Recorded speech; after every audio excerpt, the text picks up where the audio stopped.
Hi, guys.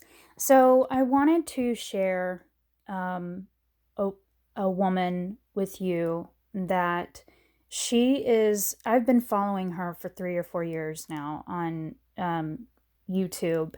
And I'm just now getting comfortable enough to where I can open up and share this because it is a bit controversial to traditional religion. And in particular, I'm talking about the traditional Christian teachings.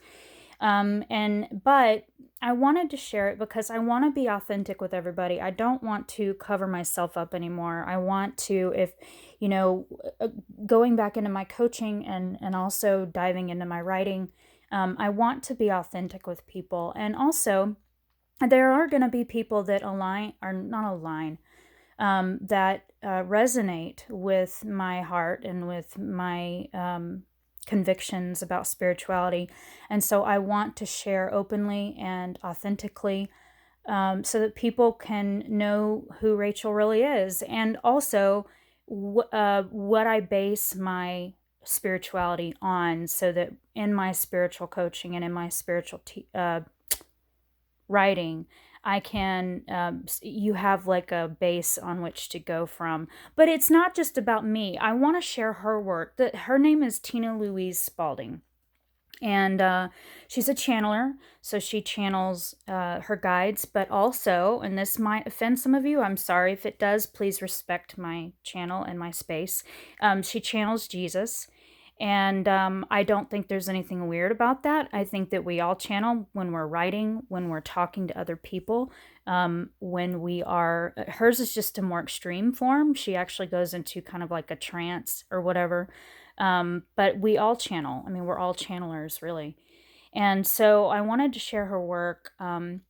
She started A Course in Miracles, which is a channeled book that talks about, well, that it's Jesus coming through. Two professors back in the 70s that channeled a bunch of writing on spirituality and spiritual awakening and healing, healing basically.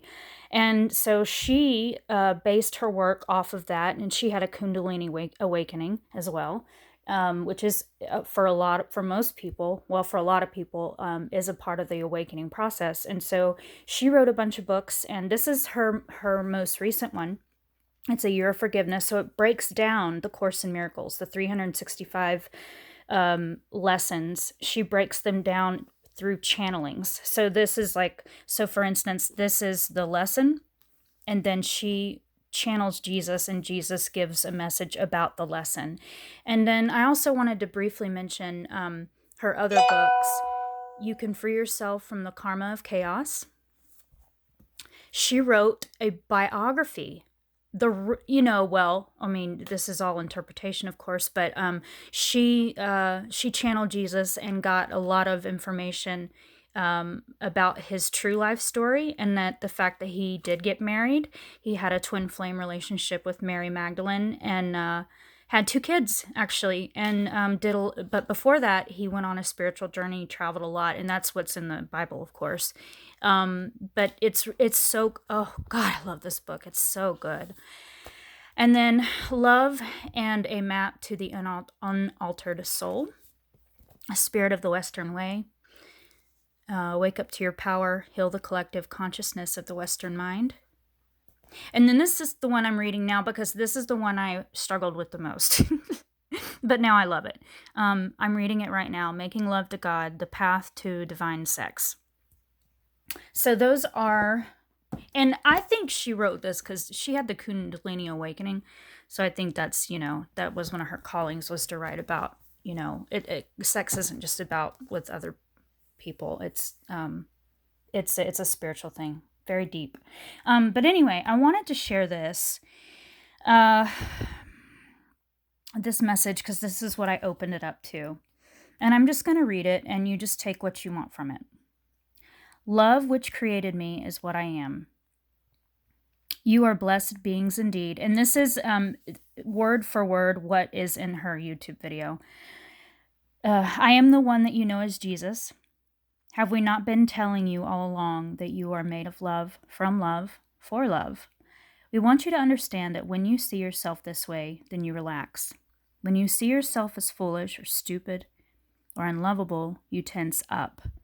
When you tense up, every single energy system in your body shifts to a lower frequency.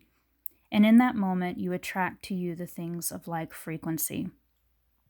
To see yourself as a loving being is one of the greatest challenges you will give the ego. The ego does not love you.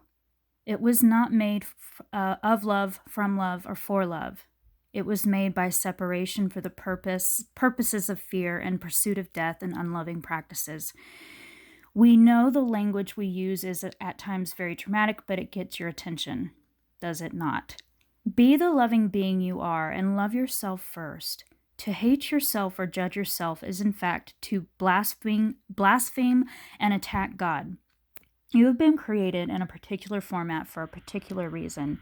Yes, you have some prickly distortions that you trip over once in a while, but if you can just relax and float down that stream rather than pushing uphill upstream, you will see that the prickliness, stresses, and judgments come when you are out of alignment. It has nothing to do with anybody else. It is you. When you relax into yourself, you follow your inner guidance, listening to the things that you would like to do, doing what you enjoy.